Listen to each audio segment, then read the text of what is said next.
All right, we're live. We are live. Mm. You are now tuned in to Mind, Body, and Soul with Annette, where your host, Annette Harris, analyze intriguing life questions and concerns, such as, do Christians suffer from mental illness? Have you wondered why they act abnormal? Or you may ask, what is really going on in their minds? Do you need a net? Well, keep listening for a biblical understanding of the psychology of the mind. Woohoo! All right, all right, all right. Welcome, welcome, welcome, guys, to another wonderful session of Mind, Body, and Soul. I'm your host, Annette Harris, and I'm so glad that you guys are joining us on this afternoon. I thank you in advance for watching and or listening. You know, this is an exciting time. It's another Wednesday, and you know it is the last Wednesday of the month, which means that beauty that's sitting over there to my left on my screen is coming to present to us our health and wellness segment. Dr. Shirley Hill, Mofate Nutritional Services, is in the house. But you guys know what I have to do before we get going. Lord, we thank you for this wonderful day that you've blessed us to see. We thank you for the good weather, the bright sunshine. We thank you for health. We thank you for strength. We thank you for your many blessings and all that you are doing for us on this day. We pray that you would get the glory out of this session and everything we go to say and do. In Jesus' name we pray. And our opening scripture that I normally like to quote is the first part of Hosea 4 and 6. And it states, my people are destroyed for lack of knowledge. Because thou hast rejected knowledge, I will also reject thee. And again, I'm excited to be here on this afternoon. Wednesdays are a delight for me. And I love it when I have exciting guests that are coming on to get caught in a net. Dr. Shirley Hill, how are you feeling on today? You know what? I am feeling exceptionally well. I am feeling, and I was saying this morning, okay, now I wonder if this has anything to do with all of this walking you all have us doing. I was like, wait a minute, I'm a senior. I don't have to get involved in this. And then my daughter called me and said, oh yeah, you got to get involved in this. Now that's funny. That is too funny. Oh my gosh. You know what? It's a good thing. No, I saw the post and I'm just letting everybody know what we're talking about. We're in a walk challenge. A few young ladies are in a walk challenge, and this is what Dr. Hill is referring to. So we started on Monday. Well, I really started yesterday.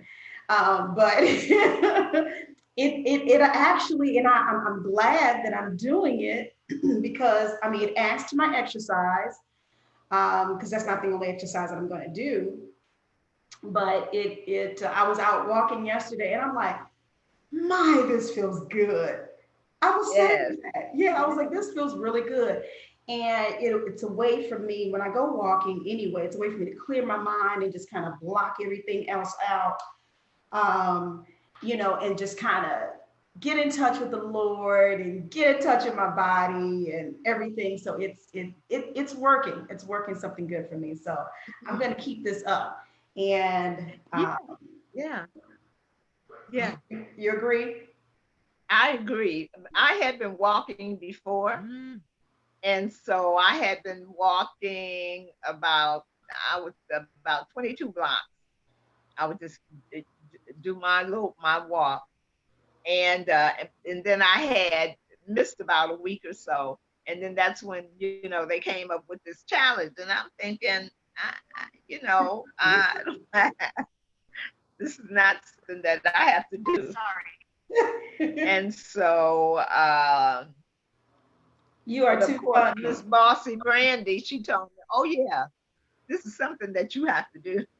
Wow. Well, that's a good thing. She cares about her mom, so And then you are an advocate of us, making sure that we take care of our health as well. So it would stand to reason. This is something good you would do too as well.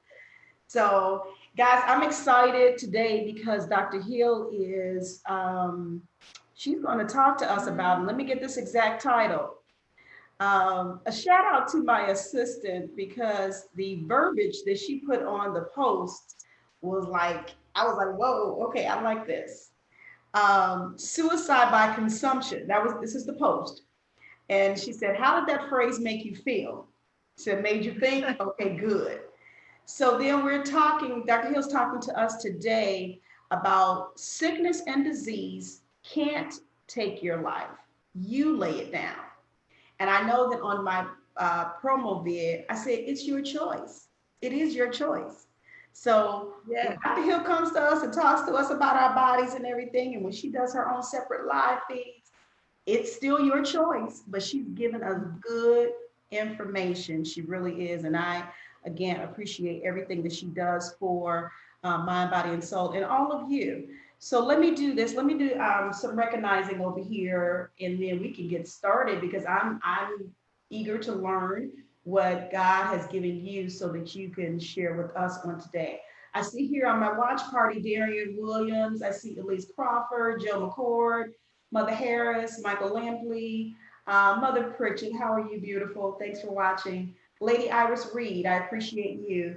And I see Josh Matoyer. Over here on the live feed, I see Lady Beverly is watching, and there were some other names. I know I saw Triplett on here, Demetria Brand Triplett. Um, I'm I'm seeing names all over the place here, but that's okay. I do ask that each of you, will you please do me a huge favor? Click the share button, like and share. And then also, I love to see the thumbs up. I love to see the hearts. I love to see the care button going up on today. We are going to jump in, get your notepad, get your pens ready, whether you're going to type it in on your other device or what have you. Get ready to take some notes today because Dr. Hill is going to impart unto us some wisdom that uh, we need to listen to, we need to take heed to. So Dr. Hill, where do you want to start with this? I always ask you, where do these topics come from? And I know you always pray about it. Let's see how we can relate this on today. There's a scripture that I love, John, the 10th chapter, the 18th through the 20th verse, and Jesus said, no man taketh it, speaking of his life. He said, no man taketh it from me, but I lay it down of myself. I have power to lay it down, and I have power to take it again. Mm. And I would always read this scripture. I would read it, and it would, God would kind of work it around in my spirit, and then I think just a couple of weeks ago, as I was reading it again, I realized that we have the same testimony. Mm. That because of the way that God has designed our body, we have the same testimony. Yes. That no man can take our life, unless it's a catastrophe or something like that. But through sickness and disease, let me say it that way. Through sickness and disease, no man can really take our life because of the way that God has designed the physical body. Okay. And I've always said that that we have the ability to live forever disease free. That God has given us that ability, that our body, excuse me, I'm turning off this other phone, that God has designed our body in such a way that nothing can really come against it, not overpower it and overtake it, unless we turn these mechanisms off. Now, if we turn them off, then we become a prey for everything that comes along. And we become pray for those things that gene that we turned off, that it had the power to overtake and to protect us from, then we no longer have protection. We no longer have that protection. And so if I may, I would like to just go through some of the mechanisms that are in our bodies that protect us, and that really actually, I'm sorry, These are the ones that protect us. they protect us and make it all virtually impossible for us uh, to be overtaken with anything that would come inside the body or outside. So we're talking about sickness and disease. Now start with, and if any of you all follow me on any other media, you some of this you have heard. But we start with the skin. Now our skin, if we take care of it, if we don't dry it out, if we don't dismantle the mantle. See, our skin, God has made, He has made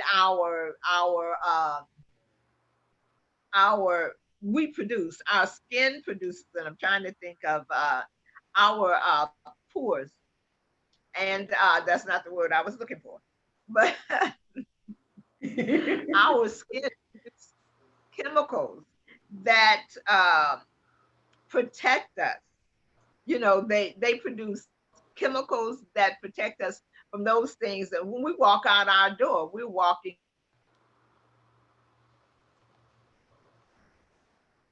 Okay, you're kind of freezing a little bit, Dr. Hill. Yeah. And I'm so sorry. Okay.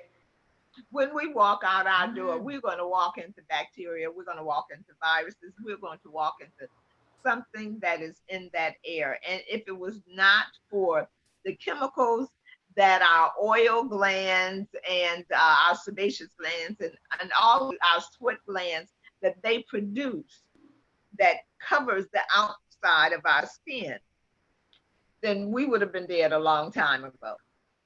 But that is a protective mantle.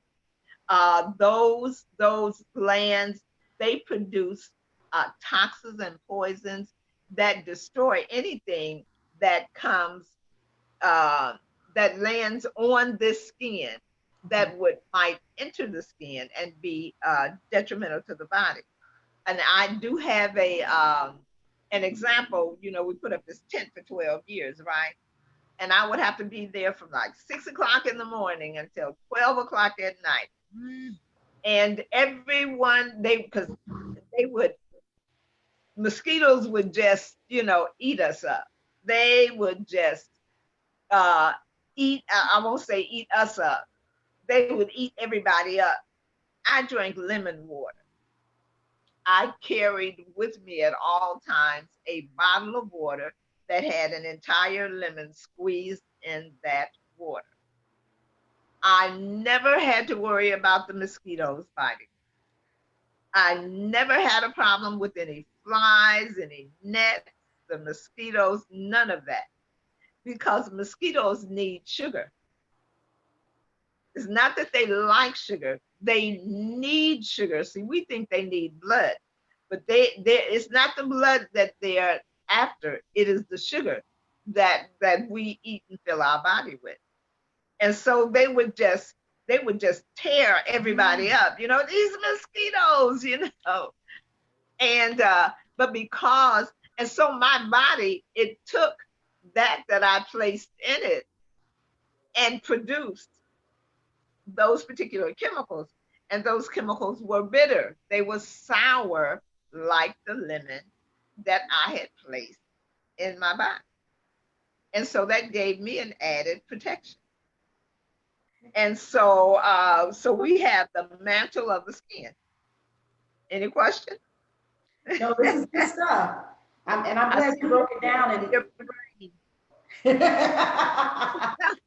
Well, no, you're breaking it down real good and telling us, about the skin and Yeah, and relating that because I didn't really.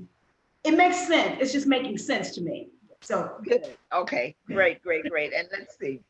Uh, so we have the mantle of the skin, and then we have the secretions and mechanisms that are in the aero digestive tract. So then, if something gets in through the nose, through the mouth, we ingest it or breathe it in. Then we have the lining, the mucosal lining that produces mucus. And we have the villi, which are like little brooms that sweep that mucus out of the body. So then when something enters the body, this, my little grandchildren, they start coughing. They don't have a fever. They don't have, but they're coughing. I say, okay, you have ingested something or you have breathed in something that is trying to cause an infection. So let's get ahead of that right now. And so anytime your nose is running, you're coughing up mucus, the eyes are running, any of that, you know something has entered the body that should not be there. And your mucosal lining, it is producing mucus that encapsulates that entity. And then the villi sweep it toward the openings of the body. And that's why the nose runs, and that's why the eyes run, and that's why we cough up the mucus.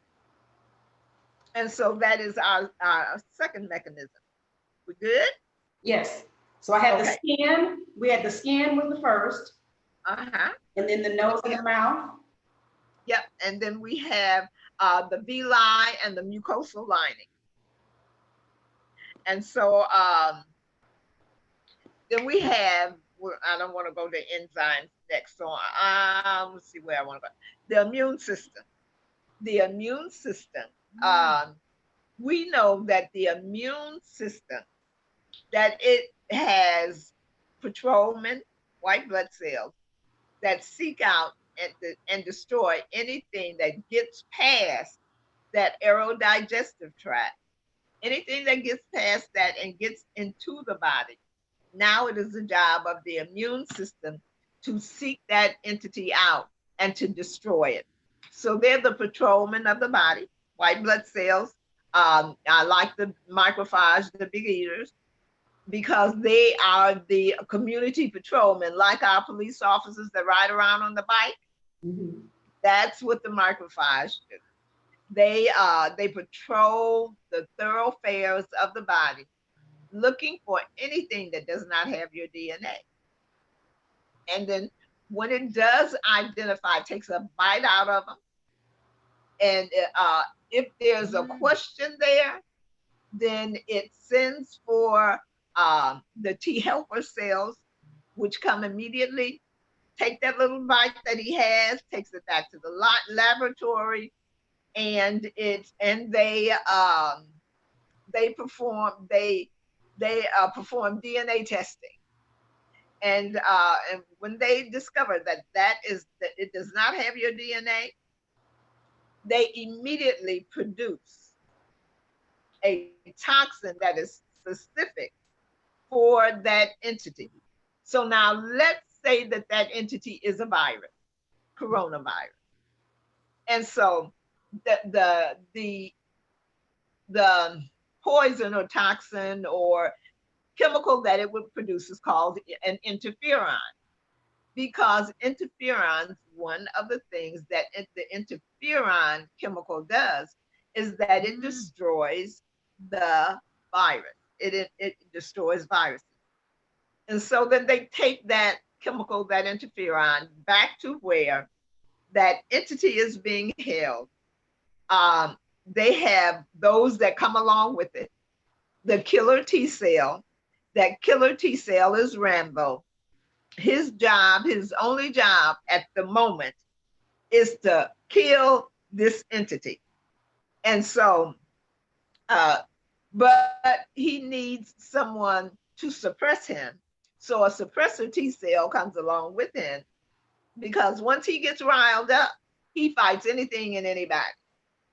And so that suppressor T cell, that when he gets riled up, they let him fight enough to kill the entity, and then they shut him down. So he doesn't kill a good bacteria and other cells in the body. And see, that's what happens when we get vaccines. There is no suppressor T cell that is produced because the immune system is not it is not carrying out the function. The vaccine is carrying out the function, and the vaccine does not have a suppressor T cell.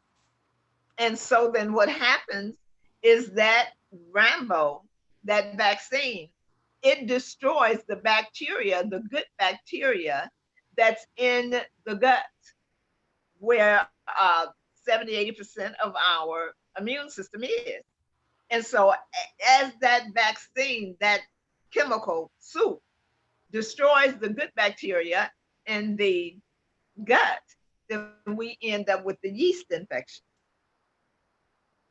And we end up with we end up catching other things that come along. And so the immune system, once Rambo is shut down, Rambo becomes a memory cell. And what does he remember? He or she remembers the DNA of that entity, that whether it be coronavirus or whether it be SARS or whatever it may be, it remembers the DNA of that entity. So when that entity shows up again, so in the fall, they're saying, that this reoccurrence and a resurgence of this virus, well, your body has already coded the DNA. And so you don't have to go through all of that, capturing it, going to, taking it to the lab, checking out the DNA. You don't have to worry about any of that because Rambo is already there. All you have to do is wake him up. So you may get the sniffles, but you don't get all of this sickness and in the bed for 7 days and all of that, because Rambo is taking care of it. So now that's your immune system. Okay. That is your immune system. So all right. Here, let me do this before you move forward. This is good because I'm taking my notes today. Trying my best. If you're just now joining us, I do appreciate you for coming in. I am on my live feed on my page, Annette Knownas ANet, and then also the audio is on my YouTube channel, GetCaughtInANet. So you can hear us on both avenues. Buddy Gill, thank you so much for joining us on today. Carolyn, Pastor Marshall, Geraldine Clark, Dominic is on as well. I don't know if I said you, Mama Jeffries. Thanks for joining us on today. Melanie is on. And when you guys do come in, Elder Vernon Jones, thank you for watching, and my cousin Kendra Smalley. When you come in, please click the share button if you have not done so already. I do appreciate those of you that have shared already. Thank you so much. Now, I do want to say, now this is the health and wellness segment that we normally have every month with Dr. Hill.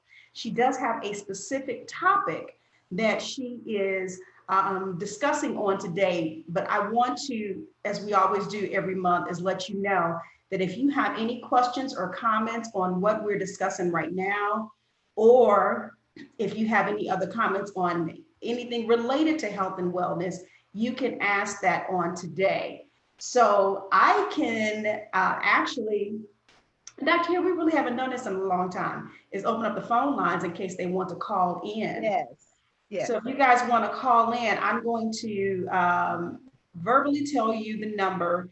And then if my assistant is on, if she could put the number in the comment section for me and pin it, so that if anybody has any questions for Dr. Hill on today, this is your chance to ask your questions.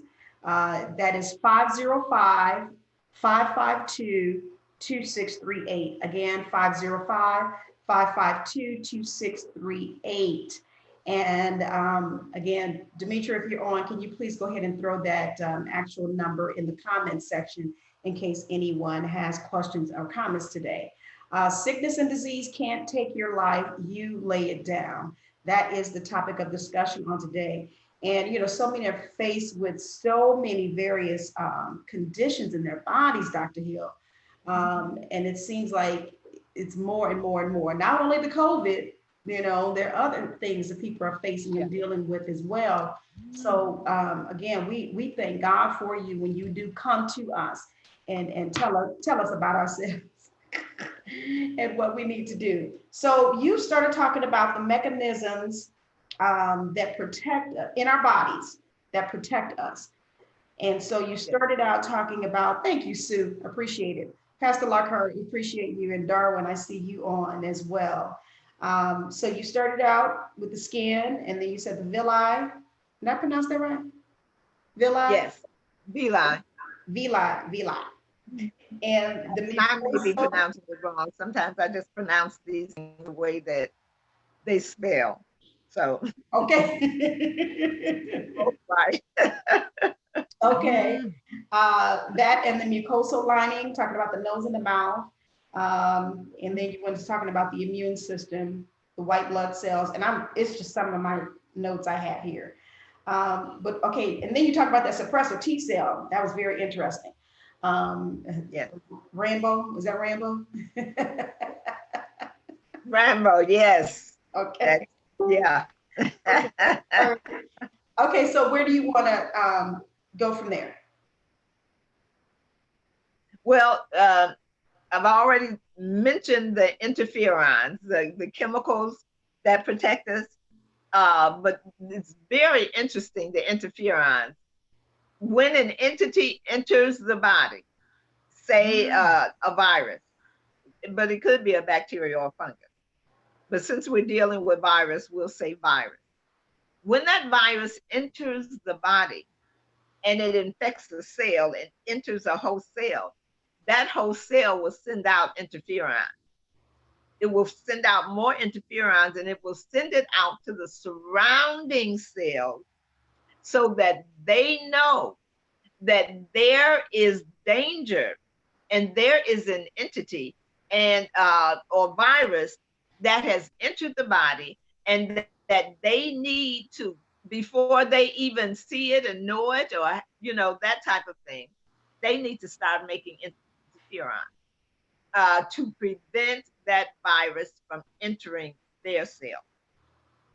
And so that is that chemical reaction, and it is the cell-to-cell communication, because it shows that our cells signal one another and let the cells know what's going on. It's very strategic, and God made the body in just such an awesome and magnificent way.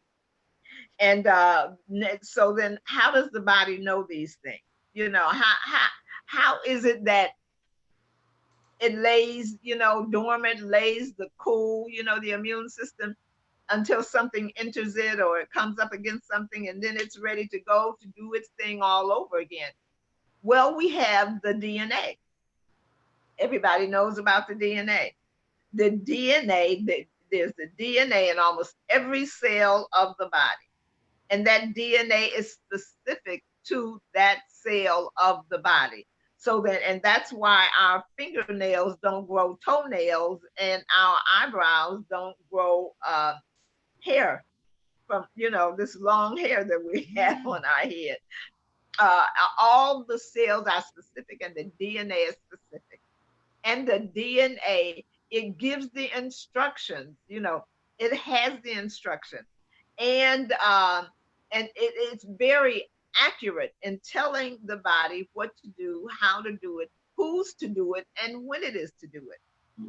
And so then, so we know that the DNA, it carries our heritage.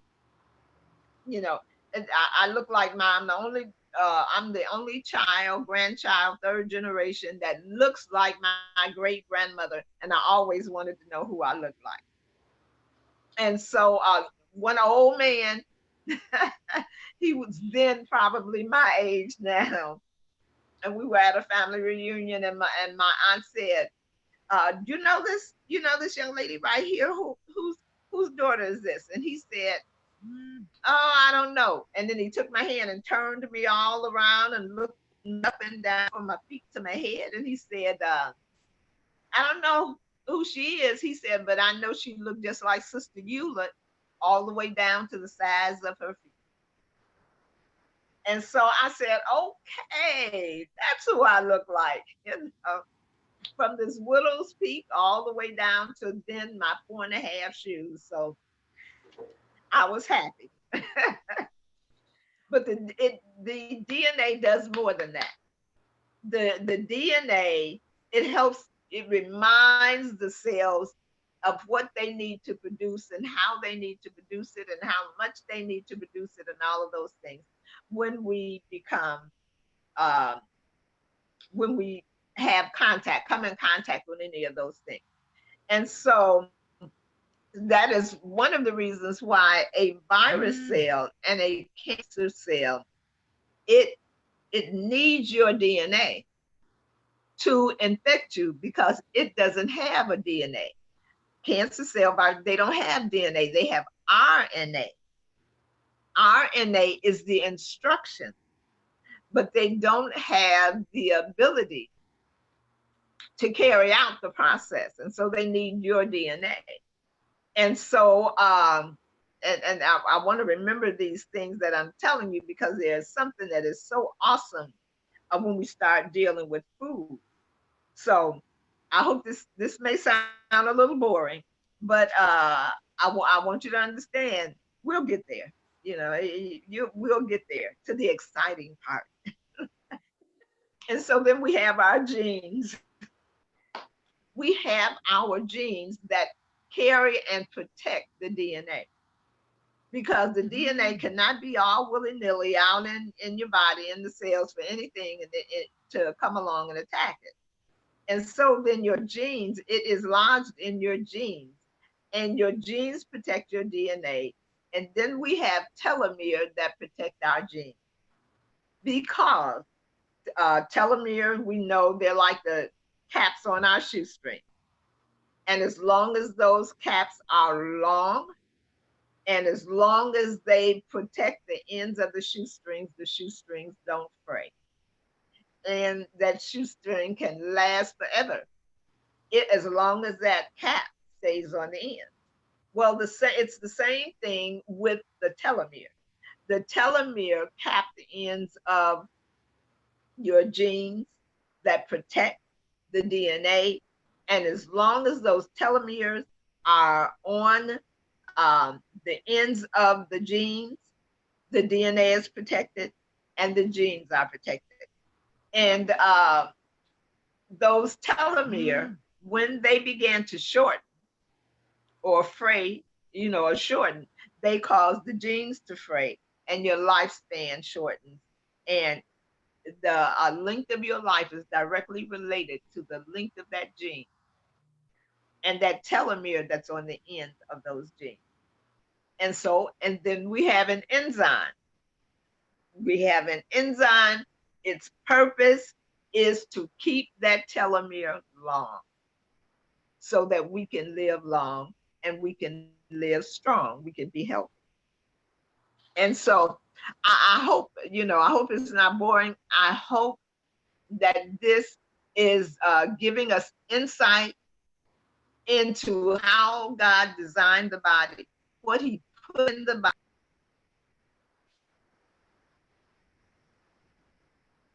Okay, you're muted, Dr. Hill. Somehow your phone is on mute. And so we had to back it up a little bit because you were on mute. Oh, okay. I'm sorry. To keep it healthy and alive? Well, you start there. Yes. Okay. To keep the body healthy and alive. And so we've got the DNA, we've got the genes, we have the interferons, the immune system, the mucosal lining, body secretions, the skin. We have one thing that we are not aware of is that we have repair genes. Anytime something malfunctions in the body, anytime the cells of the body begin to wear out, Now, if they can, two things, one of two things can happen. When they become damaged, they get old and they wear out, they can be recycled.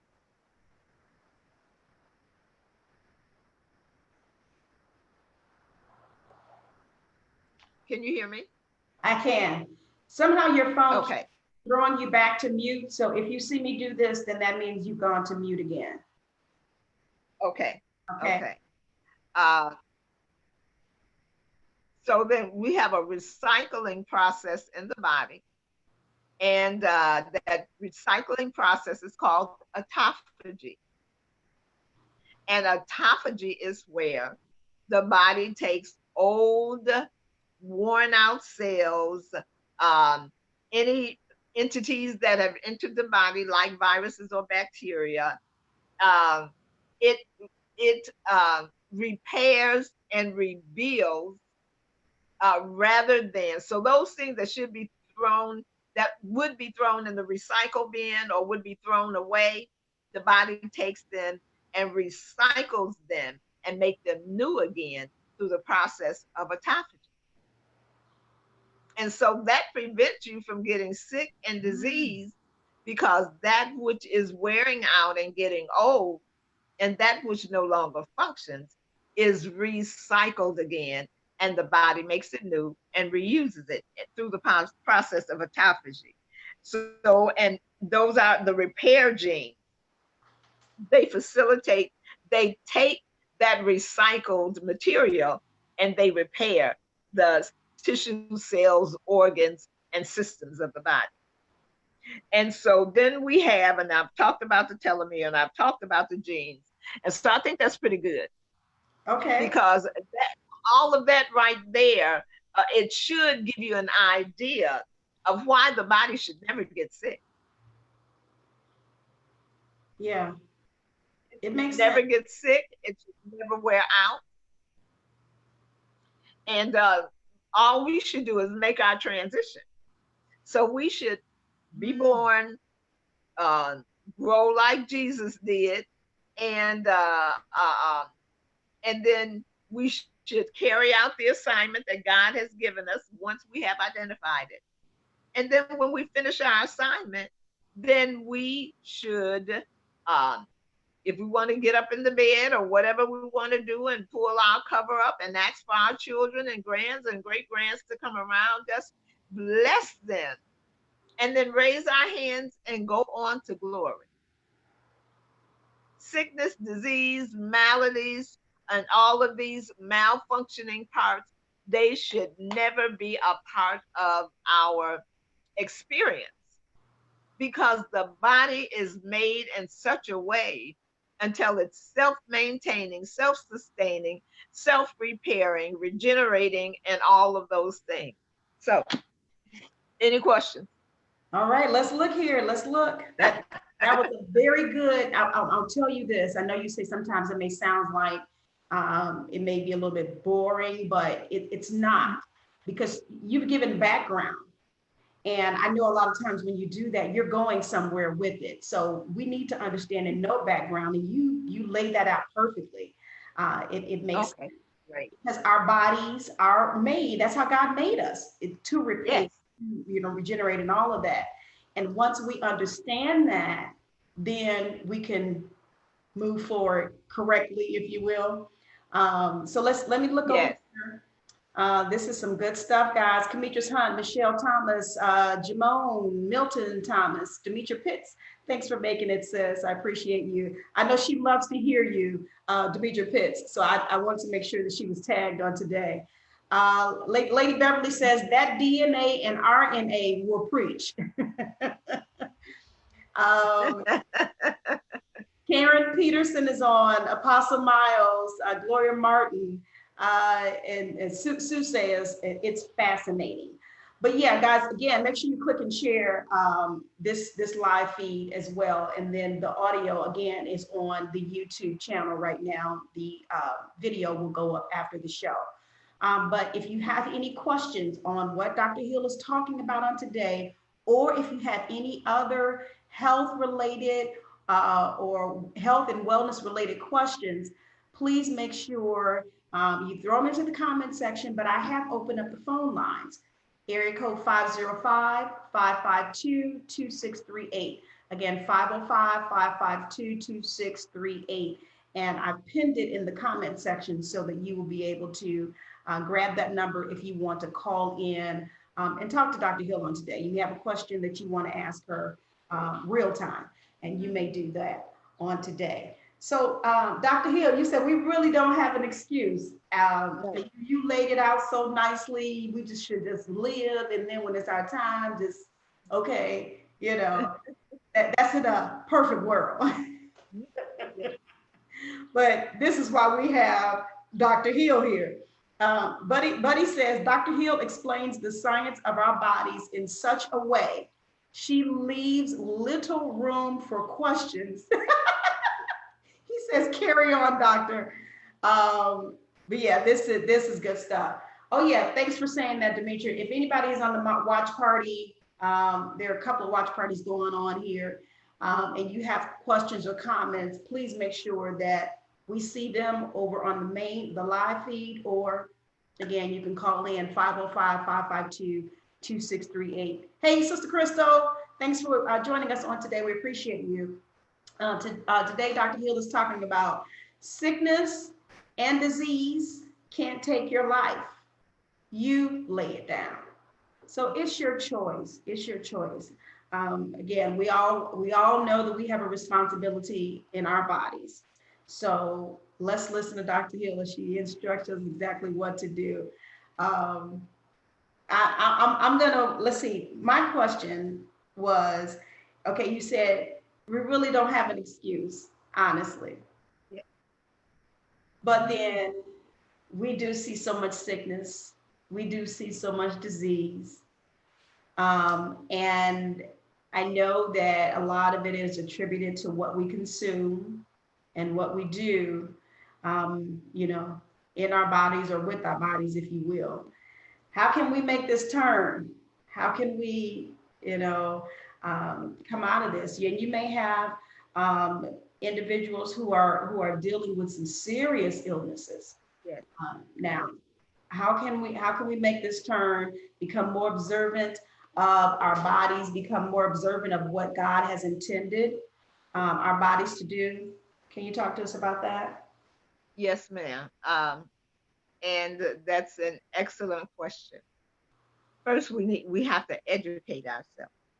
We have to educate ourselves, and I am going to say this. We talked about the interferons and the chemicals that the body makes to fight off any entity that might try to enter it or enter it. With those interferons and those chemicals, because there are other chemicals that are specific to fungus and to bacteria and all of that, other antimicrobials. It doesn't just happen out of the, you know what I'm saying? Mhm. It doesn't just, we don't walk down the street and the interferons fall on us. We have to be very specific in what we do in order to give the body what it needs to make those chemicals. Now, it's not difficult. Plants, raw fruits and vegetables, they make chemicals called phytoalexins. Those phytoalexins are plant interferons. They are the plant form of the chemicals that we have in our body. And they fight off any virus that would attack them. They fight off bacteria. They fight off all of those things that come against their plant body. When we eat those plants, then our body takes those phytoalexins and it forms the interferons and the other chemicals that are needed for our body to fight off anything that will come against it. And so plants are the only things that have those phytoalexins. Vitamin C is a phytoalexin.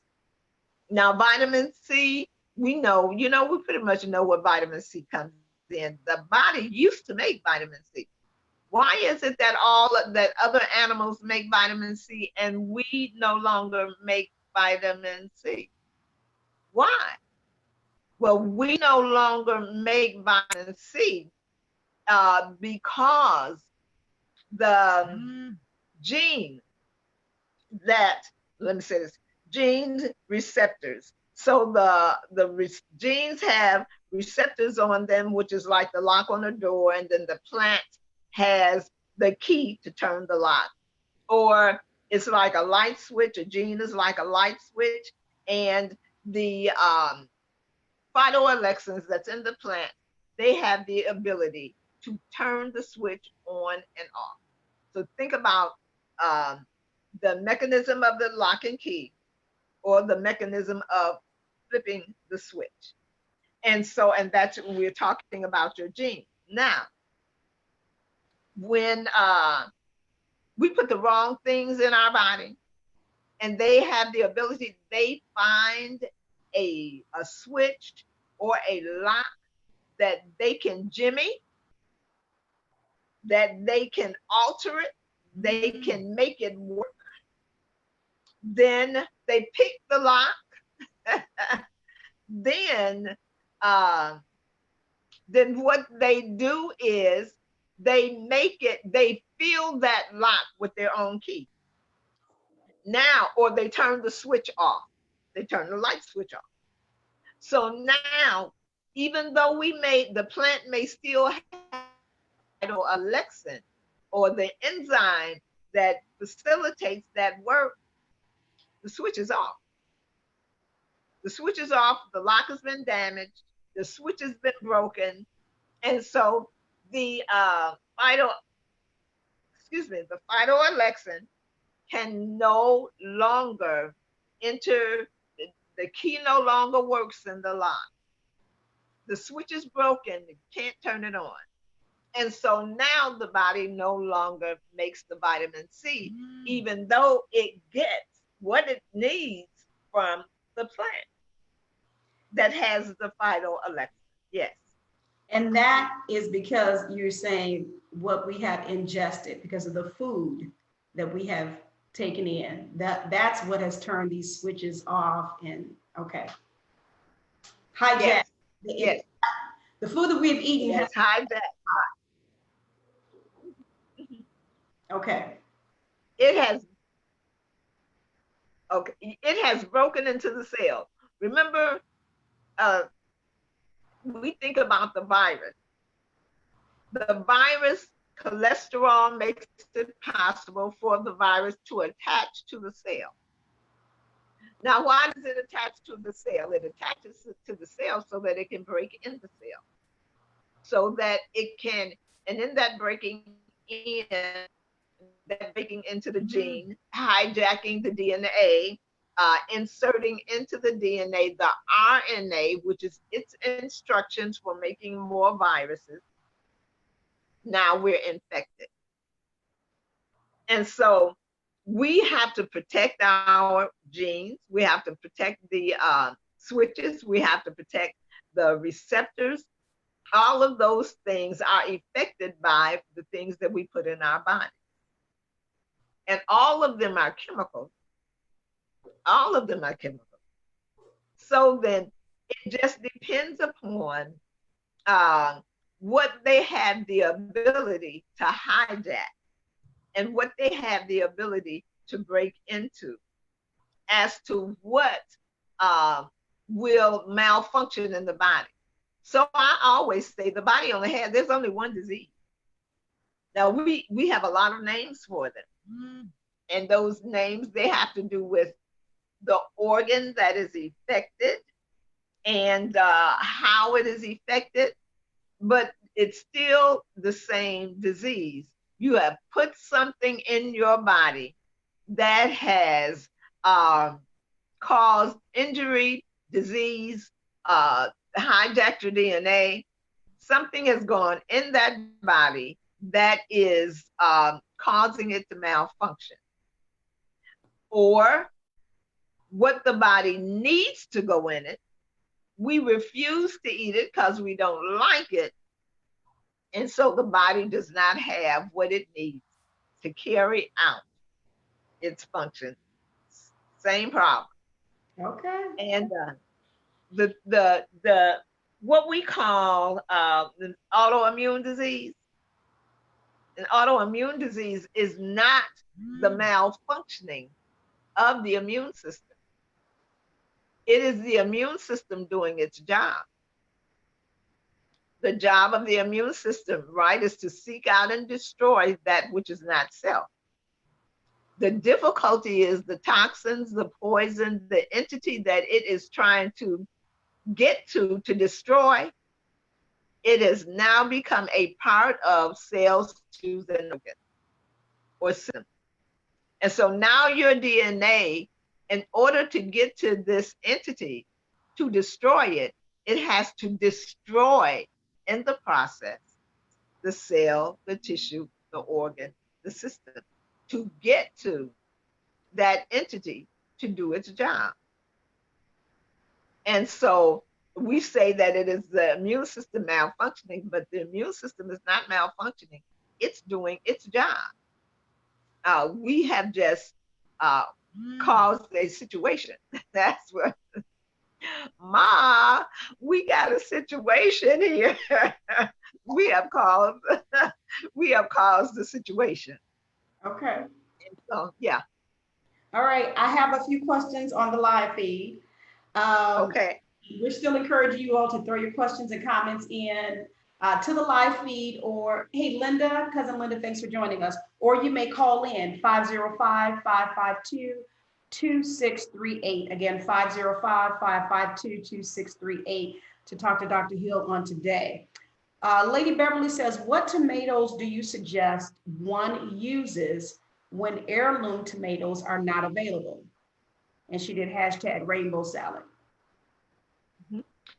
I suggest that you go to another store until you find the heirloom tomatoes. Really? Those, and I know we have the cherry tomatoes. We have those beautiful, perfectly round red tomatoes, and the beautiful, perfectly round yellow tomatoes, and all of these different things. Those things are hybrids. They are hybrids. And so whatever color is dominant in it, that is the only healing property that it has in there. And so red lycopene in those red tomatoes, it is specific for breast cancer and for prostate cancer. But tomatoes, heirloom tomatoes, has all of the colors in it. And that's why one spot may be black and another spot may be yellow and another spot may be red, and it has all of the colors of the rainbow because it affects every part of the body. And so when you there is no substitute for the heirloom tomato. Now you can get a tomato that the yellow tomato, it has the lutein in it. For the macular degeneration, and it is yellow. And so then, yes, it will help your eyes. But when you're talking about food, food is synergistic. That's why it's better than vitamins, because it is synergistic. It's perfectly unified. The nutrients they're perfectly formed to fit together to do in the body what the body needs. And so when you start putting too much lutein in the body, then you're going to have an imbalance, and that lutein is going to cause, that overabundance of lutein is going to cause a problem. Same way with the lutein and anything else. So you want your foods to be, that's why they call them whole food, because they're whole. They have all of the enzymes and the properties that cause them to do in the body, where those phytoalexins, they fit with the receptors and they cause the body to function as they should. So I know that's a long answer. No, I don't recommend anything else. Pick Okay. up the phone and call and see, if you can find some heirloom tomatoes. Wonderful. Now, I thank you for that question, Lady Beverly, because I didn't know that you really needed to. Thank you for bringing that out about the heirloom tomatoes. Apostle Miles says, I bought heirloom tomatoes. I love the taste. They taste like tomatoes my mother used to grow when I was a child. She said, thank you. I eat them in my salad and by itself. Um, Yes. and she asked the question, she said, can you eat too many of them? I don't think so. I don't think so. It's a plant, it's a fruit, it's like eating, can you eat too many apples? Um, you may it may cause a healing crisis. In other words, that's not something that makes you sick. It's something that makes you go to the bathroom. You have to sit on the toilet for a while until it finishes doing what it does. Because now remember, foods, they are cleansers and detoxifiers, and you may overdo it. You can't overdo it and create a problem. I love it. A healing crisis. I got it. That's good. Good stuff. Hopefully that answered both of your questions, Lady Beverly and Apostle Miles. Let's see a comment here from Lady Beverly. Our food has the potential to be the power source we need for our bodies to function optimally. All right. Absolutely. Absolutely. And then there's another question. Sue Imo, she says, I hope I pronounced your last name right, Sue. Sorry.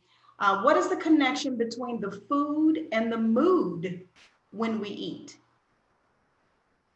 Well, there are food stuff that cross the blood-brain barrier and that work in the hormonal system. You have foods that work in the hormonal system and which can make you act just crazy.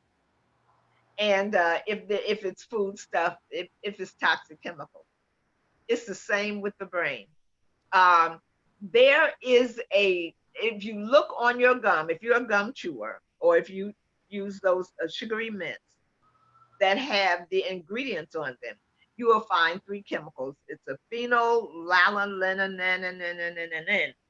It's two of those phenols. And then you will find aspartame, and you will find acesulfame K or acesulfame K or acesulfame potassium. And so those chemicals together, now we're just chewing gum here, remember? But those three chemicals together, they cause lesions in the brain. And so they cause difficulty with the brain. They can cause seizures and then cause mood swings, and they wreak havoc. Once something crosses that blood-brain barrier, it wreaks havoc. Once something changes the chemistry in the hormone, once it starts, and we eat a lot of hormone disruptors. And so there are foods that keep us calm. There are foods that increase the fruit of the spirit. And then there are those that make you act like a monster. They bring out the beast in you. And so that's why it's very important that you design. For years, when I got married, man, I went into menopause young. And so I was like, I say now, and my husband and I, we've been divorced longer than we were married for 22 years. We've been divorced much longer than that. And we're very good friends, and we're in business together. But now, I say now that I don't know how he didn't leave me, because menopause hit me hard. And I was not a pleasant person. Wow. And I didn't realize that I was in menopause, and I didn't realize the mood swings and all of those kinds of things until one day the Holy Spirit said to me, the Holy Spirit said to me, you are mean, you are hateful, and you are in menopause. And so I was like shocked. And so what I started doing was I started coming home when it was that time. I would come home and lock myself in my room. And I would tell the kids, don't bother me unless it's an emergency or something that you really need. And I would sequester, I would hide myself away. And then I began to change my diet. And once I changed my diet to real food, then I became a pleasant person, a nice person. That's a good thing. Hey, listen, we have a caller on the line, actually. Hello, caller, Mind, Body, and Soul. Let me see if they're still on. I was going to say, did I talk so long until they hung up? Hello, Mind, Body, and Soul. Good afternoon. This is Dee. Hey, Dee, how are you? Hey, Dee. Doing well. Hello, ladies. I was calling. I had actually had a question pop up on my watch party. I put it in the live feed thread, but I wanted to ensure that it was actually addressed. The question was, what is arthritis? Meaning, is it a virus, bacteria? What is it, and where does it come from? And so I'm going to hang up, and I'm going to allow you to address that question. Okay, were you able to hear that question, Dr. Hill? Yes, I was. Okay. Now, I can say this. It can be anything that gets in your joints and causes pain or inflammation is going to be dubbed as arthritis. But let me tell you this. Arthritis is usually from fried food. We love our fried food. And I always tell anyone that has arthritis, don't eat fried food for a month and see if that makes a difference. Don't eat fried food for 2 weeks and see if that makes a difference. Don't eat sandwiches. Don't eat burgers. Don't eat meat and bread or meat and starches together, which causes glycation, causes the sinew in between the joints and all of that to harden and stiffen and cause pain, and reduces their thickness and all of that. Don't eat that bread and meat and that starch, whether it's white rice and meat, whether it's spaghetti and meatballs, whether it's a hamburger, whether the fried food is French fries. Don't eat that stuff. Give yourself 2 weeks and see if your joints are not better.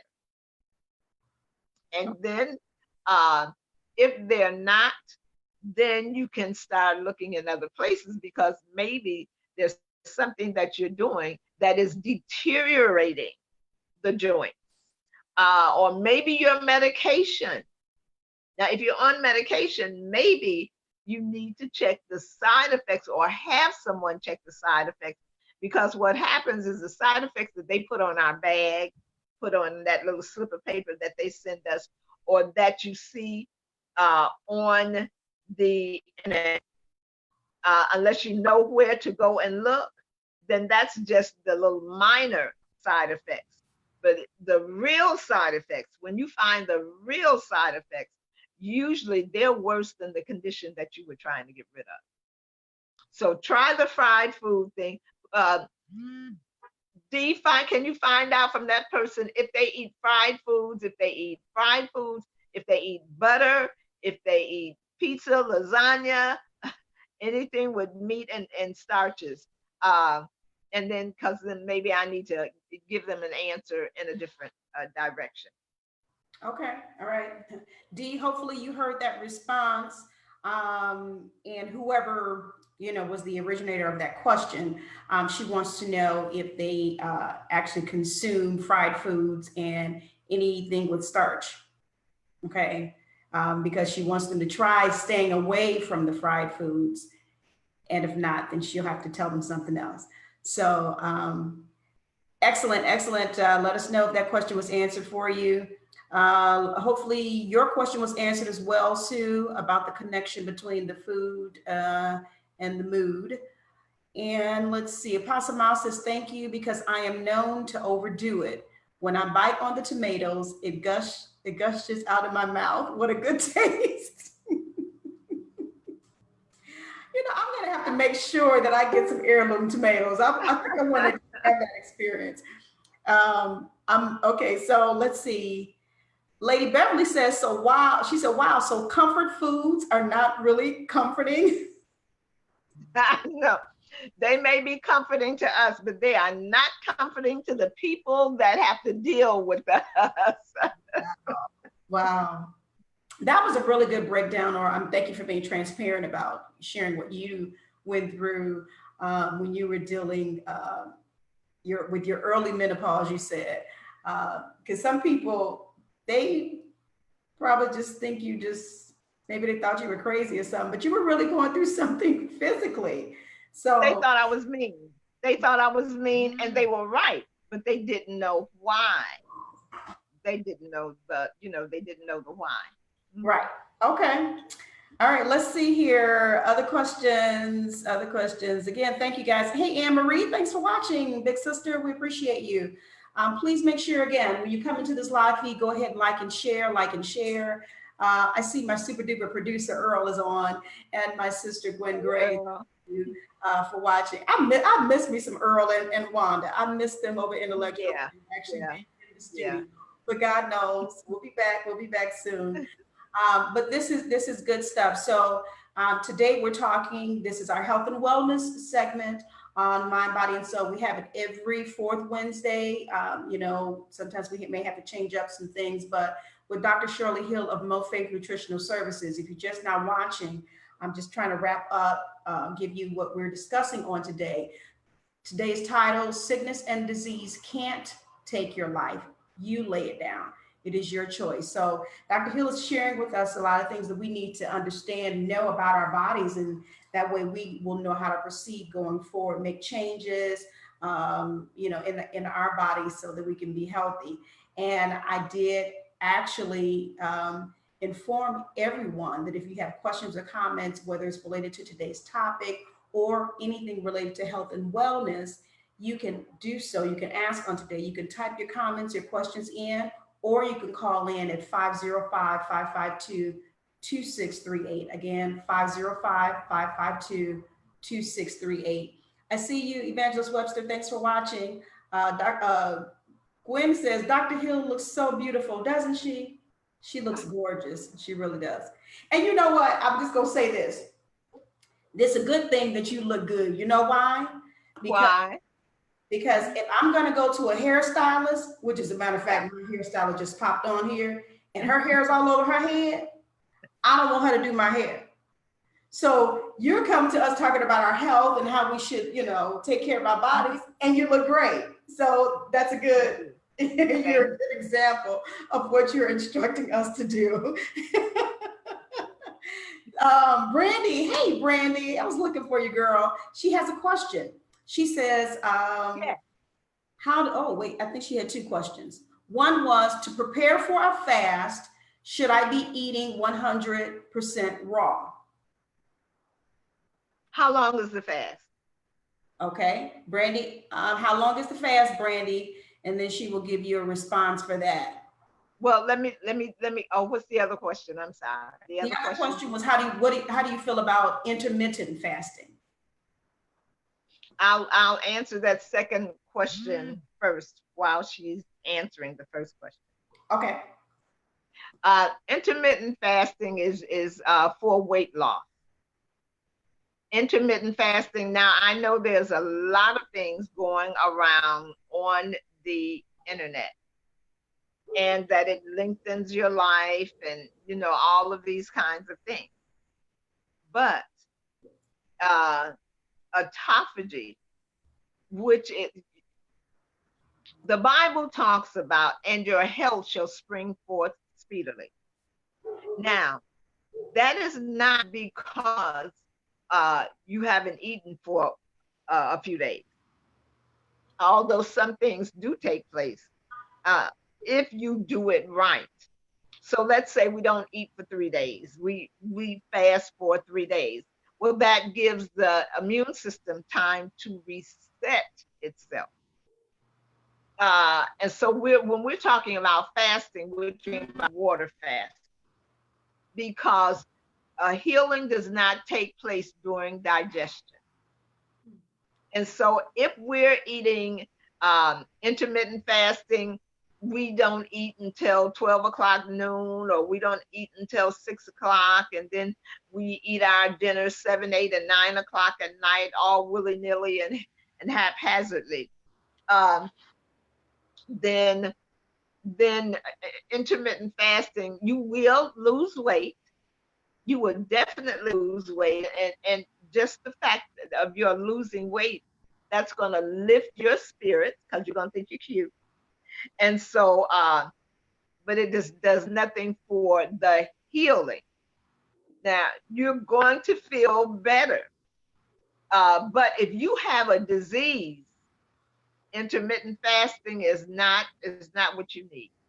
For your health to spring forth speedily, your body needs to, you need to place in your body those phytoalexins before you go on the fast, so that because your body is not going through digestion, the energy is not being used up trying to digest all of that stuff that you have continuously put in there.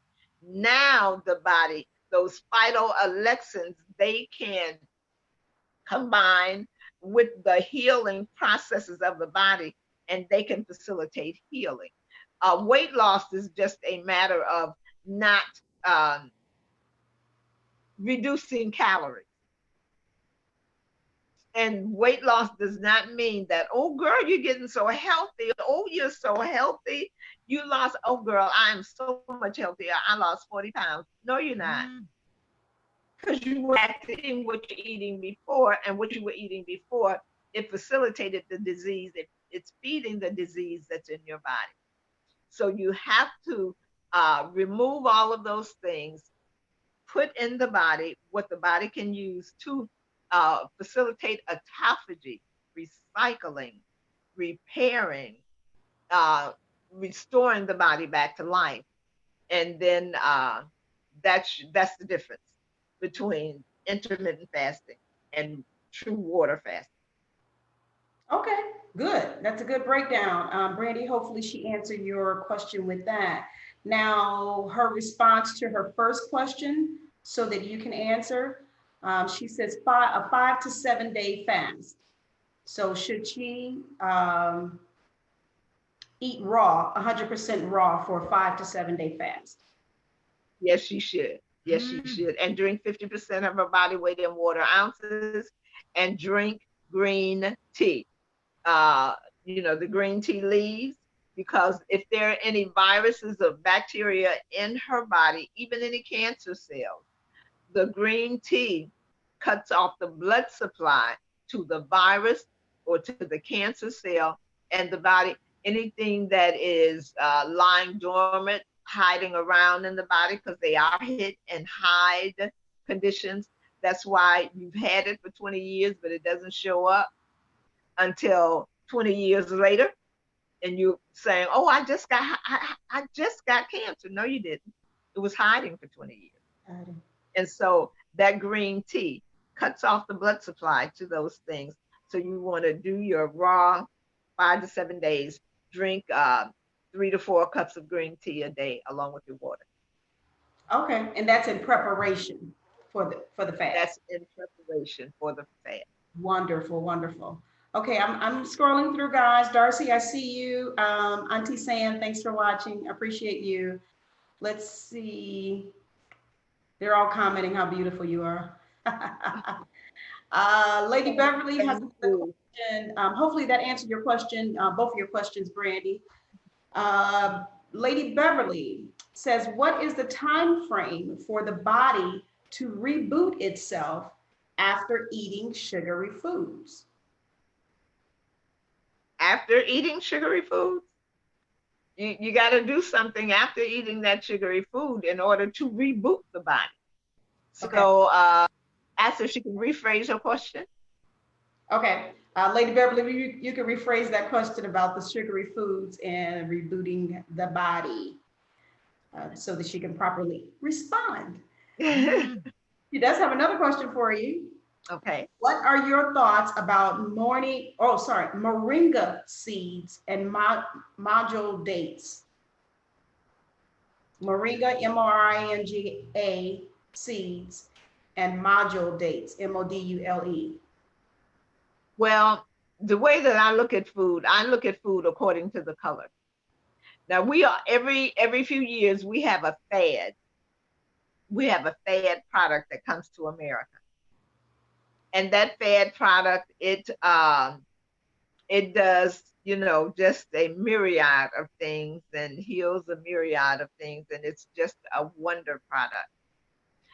But if you pay attention, we have plants right here in America that carry out the same functions, that do the same thing, because they have the same chemicals in them and they're the same color. They're just not exotic. And so manufacturers and people, they prey upon our desire for new things and specialty products and all of that kind of things. But I think moringa does what it does. Moringa seeds, they do what they do. But there's nothing that they do that you cannot find a plant here in America that does the same thing, if not more.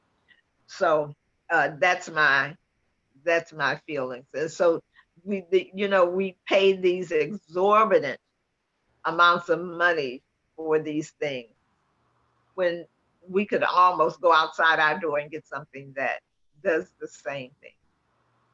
Wow, that's good. That's good stuff. Let's see. Brandy says green tea. I forgot about that. Is honey allowed on a fast? Raw organic. Raw organic. Raw organic honey. Mm-hmm. Well, now on the fast or the pre-fast, if we're talking about the pre-fast. Right. Okay, so Brandy's for the pre-fast. She said raw organic, right? Organic. Okay. Yes. And now, because on the fast, you're only doing water, remember? And so then on the pre-fast, you can do the raw organic honey. Okay. All right. Lady Beverly, she did retype. She says, how do I reboot my body after eating sugary foods? The first thing you have to do is stop eating the sugary food. And then you go raw. You go raw with smoothies, with juices, and with salads. Now you can always eat beans, you can always eat lentils, you can always eat peas, fresh, nothing frozen, box, bottled, or canned. Nothing microwave. So we're talking about the plant that is in the same the same, what am I trying to say? The same design as it was when it came out of the ground. You want to make sure it's not a GMO. You want to make sure that it is not a GMO. But the way you reboot your body is to eliminate if I say starches, your mind will go in a certain direction. But you want to eliminate the foods that are high in cholesterol. That's the starches, the enriched flours. All of those things turn to sugar. They all turn to sugar. And so you want to eliminate those things plus the sugary products. Now, I know some of you all bake. Oh, yeah, I know some of you all bake. And I know some of you all can lay it out. But you know what? When I'm looking on the internet and I'm looking at some of those things and I'm saying, okay, coronavirus is going to love you. They're going to love you because you are setting yourself up as a meal for the next thing that comes along, and there is a next.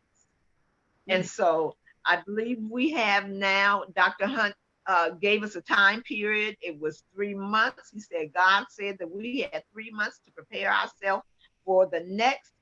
And we are right at now about 50, maybe 58, 59 days to prepare ourselves for the next. And so you can't wait. Some of us have had the coronavirus. Some of us have had other things.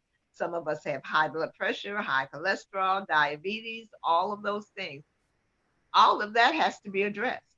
It only takes 30 days to cure the body of diabetes. See, I know you don't believe that, but it only takes 30 days, and it can take less. But it also takes work, and it also takes discipline. And so you have to prepare your body for the next. If not, you will be preyed for the next. And so let's take this seriously, you know, and really get on it. Really get on it. Okay. All right. We have more comments, questions coming in here. This is good stuff. Thank you guys for contributing on today. Let's see. Linda Jean, she says, really good information. It is great to listen to someone who understands food and how they can heal the body. And my cousin is also, she lives in Ohio, and she, you know, kind of does the same type thing that you do as well. So that's why she's saying it's good to hear this information. So thanks for joining us on today, cousin Linda. Let's see, Brandy has another question. Does she still approve of Alive whole food vitamins? I guess that's the product name, Alive. If so, yes. Okay. And that is the product name. Now I prefer Mega Food. You prefer what? Mega Food. Mega Food. Vitamin C, the vitamin C powder by Mega Food. I prefer it. But yes, Alive. Now everything has to be organic. Everything has to be certified organic, non-GMO, and you have to, if it doesn't say, it can say a whole lot of stuff and be a whole lot of pretty, and it can even, it can just have a whole lot of things on that label. But the thing that you need to know, if you don't see that certified non-GMO, you need to call the company and ask them, is this certified non-GMO? Now, they're going to tell you. If it's not, they're going to say, we cannot put that on the product. We cannot put it on the product because when it goes to the next, when it goes out to the next processing with the next company or whatever the case may be, we can't vouch for what they're doing, even though it's our product. Wow. And so you have, you know, you just, it's only a telephone call. The number is right on there. But I would say yes to Alive.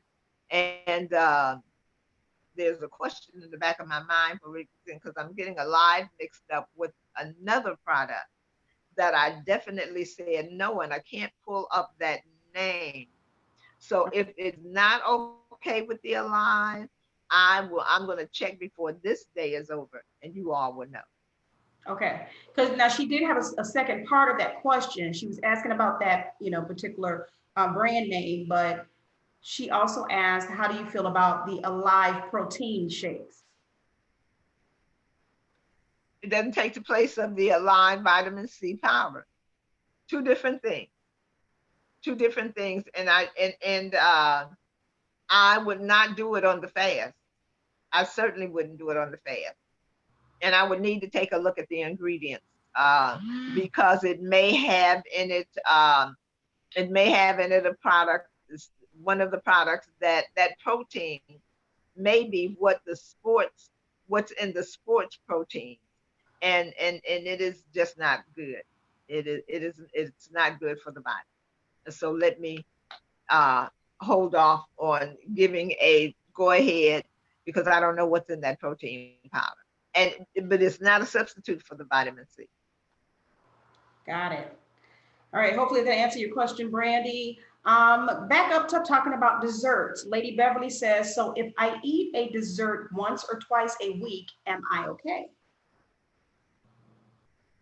Well, if you eat a dessert, speaking of sugary products, if you eat it once or twice a week, just be aware that you're shutting your immune system down, and you may very well catch something in the process while your immune system is shut down. Be aware that it's going to raise your cholesterol, and that viruses need cholesterol to infect you. So you're really putting yourself at risk for that. You know, you do it a different way. Use fruit, and I love sweets. You know, I love sweets. I love pizza. I love lasagna. I love bread. I just, bread is just my thing. So I have to find a different way to do those things that I love, and a healthier, safer substitute. So you're a good cook. You're a good cook. And so just, make the adjustment. Do a little experimentation. All right, Lady Beverly, hopefully that answered your question. Demetria Brand Triplett, she has another comment from the other watch party. She says, is exercise a part of the healing process, and how much exercise is required to be healthy? Well, exercise is fitness. Exercise is fitness. You can exercise all you want. If you have a poor diet, then then you're just going to look cute. I say that because usually that's why we exercise, because we want to look cute. And so, no, exercise. Let me say this. I had a gentleman that was 702 pounds. And I was sent down to stay with him and get him. He hadn't been out of the bed in 3 months, and they really expected him to die. He was a young man, a very young man in the ministry. And so I went down. He was in the bed. He could not get out of the bed. He was not able to exercise. But in 6 weeks, he lost 200 pounds. And that was from eating properly and drinking the proper amount of water. And then after those 6 weeks, he got out of the bed. His doctor said that he was the healthiest that they had ever seen him. His children said they had never seen him walk the dog. And he was calling me, talking about, guess where I am? I'm at the mall and I'm sitting in the chairs in the theater. And so all of that was done with no exercise. Now, this is why the word of God says exercise profited little. Exercise is not health. Exercise is fit. It keeps the joints moving. It helps to keep the blood flowing, but it can't even do that if you don't drink water. And so exercise is good for what it is good for, but it will not compensate for a poor diet. So I hope that answers the question. So basically with exercise, and if you're going to exercise, don't exercise and then still eat poorly. Well, you can actually literally hurt yourself. Because if your body, especially with these exercises, that strenuous exercises and all this stuff that I see us doing, if your body does not have the ability to withstand the stress that you are putting on it, then you are going to cause disease in that body. Because the body has to have energy to, remember, it has 7,000 processes that it carries out on a daily basis. And that's a healthy body that needs 3,000 enzymes. Well, if you use up those enzymes exercising, because the enzymes carry out every process in the body, if you use up those 3,000 enzymes exercising, then what's going to happen to those 7,000 processes that needed those enzymes to be carried out on a daily basis? You're going to decline. Your body is going to decline. And people are going to say you're cute. And oh, I thought she was so healthy. Why did she drop dead? Okay, you froze a little bit there, Dr. Hill. Hopefully she'll be coming back in. This is good information. Okay, there she is. All right, so with the exercising, again, what I'm hearing is that you definitely have to make sure you're not doing one and leaving out the other part. You're not, you have to, right, your diet has to be correct, because it's going to work against that exercising if not. Is that right? The exercising is going to work against the body if the diet is not correct. Now you can all of this exercising that we're doing, and I'm not against exercising. I love to walk, and I walk up the stairs, and as you see, I can go upstairs all day and long, up and down, because the body needs to move. It needs to move. But the body can be perfectly healthy without you ever doing one of these exercises or getting on one of these bikes, or without doing any of that. And the example that I just gave you is a perfect example. This gentleman, and you would think, laying in the bed, how did he lose 200 pounds in 6 weeks laying in a bed? It was because the food that he ate had the enzymes that was needed to carry it out. But if I had him up doing all of these strenuous exercising and trying to make him lose weight, he wouldn't have had enough enzymes for the body to heal and do what he needed it to do. Well, yeah, I mean, and then that really means that of course, everybody is different, because everybody, of course, is not his size. So then you kind of have to go according to, but yeah, we got to make sure all of that's in order. Cornelius, I see you. Thanks for watching. I think he had a question, or did I ask that already? I'm scrolling, guys. I'm scrolling. I do appreciate you. Let's see. Oh, he did have a question. Cornelius Blackney says, is juicing celery every day good for you? Especially if you have high blood pressure. Especially if you have high blood pressure. Now, let me put that in balance. 3 celery stalks a day will bring your blood pressure down. So then we're not taking a stalk and juicing a stalk of celery, but we can take a couple of stems, ribs of celery, and a cucumber and some carrots and a beet, that kind of thing, and juice that together. But you do not, because we can, like I said, we can create problems for ourselves by causing the body to release way too many toxins and poisons, because evacuation should be greater than release. When you have more release, more toxins being released than is being evacuated, then that's another way you get disease. Okay. Hopefully that answered your question, Cornelius. All right, so we're going to back up because Demetria has a response to the earlier question on arthritis. Mm-hmm.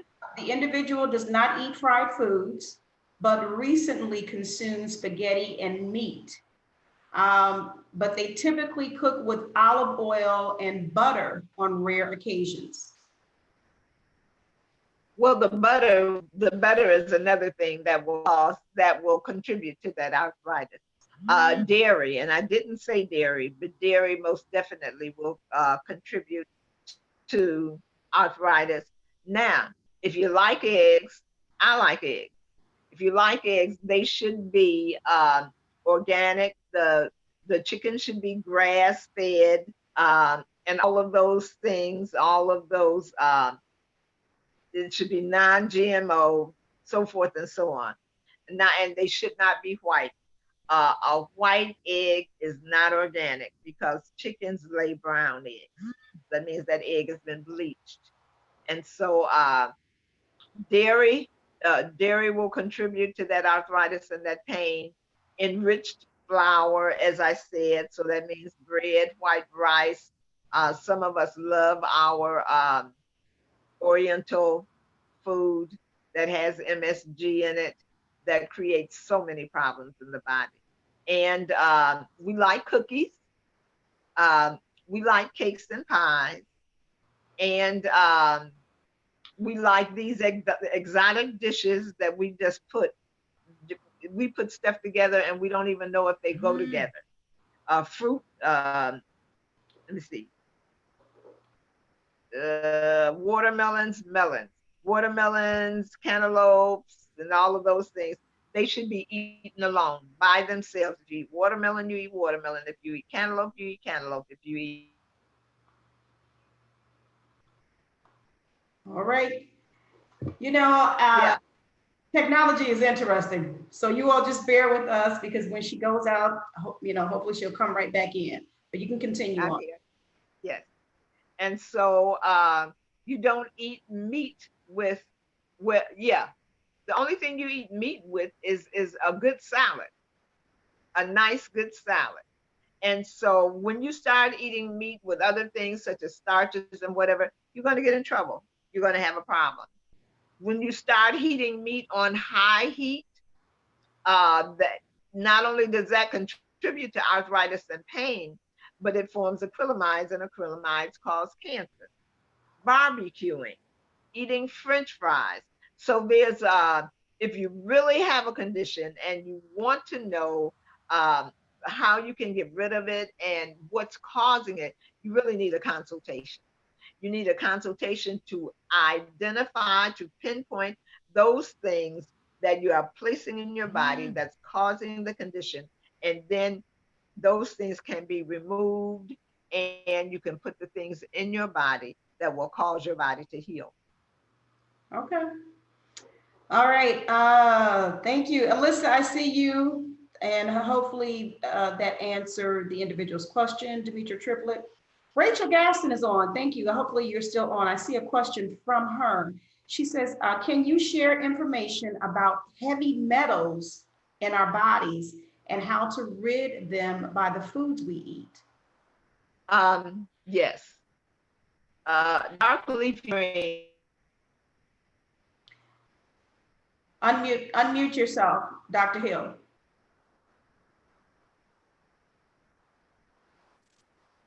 So you may have to start back over with Okay. that response. Can you hear me now? Yes, ma'am. Okay. One of the things about the rainbow salad is that it is wide spectrum. It is wide spectrum. And so then you even with the dark leafy greens, they do so many things in the body and they detoxify at the cellular level. And they do it so much so until they even detoxify the body of radiation. And so, and then they oxygenate the body. And so then everything that is in that salad, it removes those things that we are putting in our bodies. Like we bake potatoes in aluminum foil. And then we barbecue our food. Take our corn and we wrap it in aluminum foil.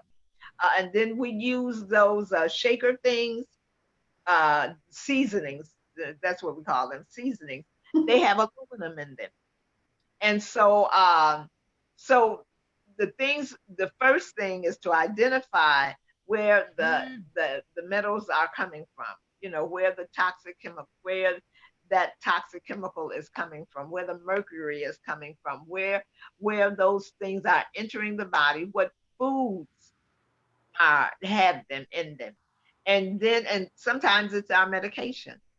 and then design our diets to chelate, to chelate those metals from the body. And so, again, you know, each food does a different thing. They target a different thing. So you would really need to know what metals you're talking about, what things we're talking about, we're dealing with, and then you can use the food that is specifically designed for to chelate or to remove that chemical from the body. Okay. Rachel, did that answer your question? Hopefully so. Let me know. Also, she had another question. Oh, she is still on. Thanks, Rachel. Your other question, she says, is there really a such thing as temporary psoriasis after birth? Is there a way to avoid it or heal? Well, psoriasis is one of the things that parents love. They love resale with their children because it they, the body has a problem with metabolizing fat properly, and so it will heal. The body will itself of anything if you give the body what it needs. And so, yes, birth that can be taken care of. It can be, it can, the body can heal itself of that, even if it doesn't show up until you're an adult, because we're talking about cause and effect. And so you remove the cause and then you give your body what it needs to repair itself. But that is something that in prostate cancer, men love resale because it is just excellent for prostate cancer, and mothers love it because it's excellent for some. I think one child had what is it, foot and mouth, hand, foot and mouth disease, and it just in less than a week, where the doctors had been talking about months, with the medication they had put it on, it just healed up in a week. The testimony is on the resale page, and the skin conditions, um, just, you know, wonderful. But of course, you have to remove the starch. Part of the big problem is the enriched flour. Giving the children those sandwiches, that bread, that white bread with that meat, or that white bread with some jam or butter on it, you know, those kind of things. The starch of the crackers. The crackers are a biggie also. So the things that are contributing to that condition, you remove them, and then the body, give the body what it needs to heal it. Okay.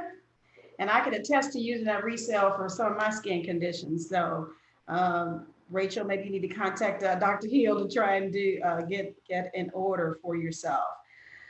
Another question: are protein powder bars bad? Protein powders bad?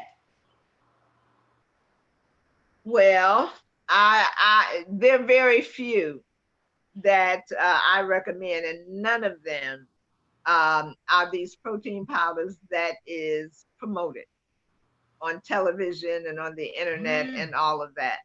Because most protein powders, they have in them, and I don't know why I can't think of the this particular ingredient, but because it's a sports, those that are in sports, they're trying to build muscle, and so they put this in particular ingredient is in it to build the muscle. And most protein powders have that in there, but it's really detrimental to the body. So unless you are deficient in protein, or unless you are a vegetarian and you don't eat fish. Now, I eat fish. I don't eat scavengers. I don't eat the roach of the sea, and I don't eat any shellfish at all, which the shrimp is the roach of the sea. Catfish is a scavenger. All shellfish is a scavenger. I don't eat that kind of fish. Wild caught ocean fish, I eat that. But for those that don't eat meat at all, I recommend that they need a protein powder. And let's see, the reason that I don't I'm not particular about recommending them because I have to know what's in it in order for me to recommend it, because most of them have this chemical in it that is detrimental. Oh, okay, okay. So there's nothing in particular that you can recommend, but you just need to see I what. can, not a product, but I Right. can recommend that you do beans, lentils, peas, those kind of whole grains, those kind of protein. Okay. Great, great, great. All right, they're coming in with the questions. I'm going to take a few more questions, and then I'm going to have our spoken word played and have Dr. Hill kind of give us a wrap up before we end on today. Demetria Brand Triplett has put in here, and thank you so much, the information, Dr. Hill's Facebook um, page, and also where you can contact her. She has your email here also as well. Thank you for doing that, because I have individuals that are asking how can they contact you about the resale. And you actually, this is great information. You need to contact her on today. I see so many of you are joining us. Essie Marie's, Sabrina, Carolyn McIntyre. Let's see, who else? And I thank all of you for tagging individuals and sharing this live feed. Raw foods and vegetables. Let me see if I'm right. Oh, okay. Wait. Amber had a question. What is turmeric and cayenne pepper good for? Well, cayenne pepper busts up cholesterol. Okay. When you and it because it busts up cholesterol, it helps the mucosal lining. It helps the aerodigestive tract, and so it also, in order for it to work, uh, black pepper, not necessarily black pepper, but pepper enhances it. It enhances the effectiveness of the turmeric, or what is another, curcumin, the turmeric or the curcumin.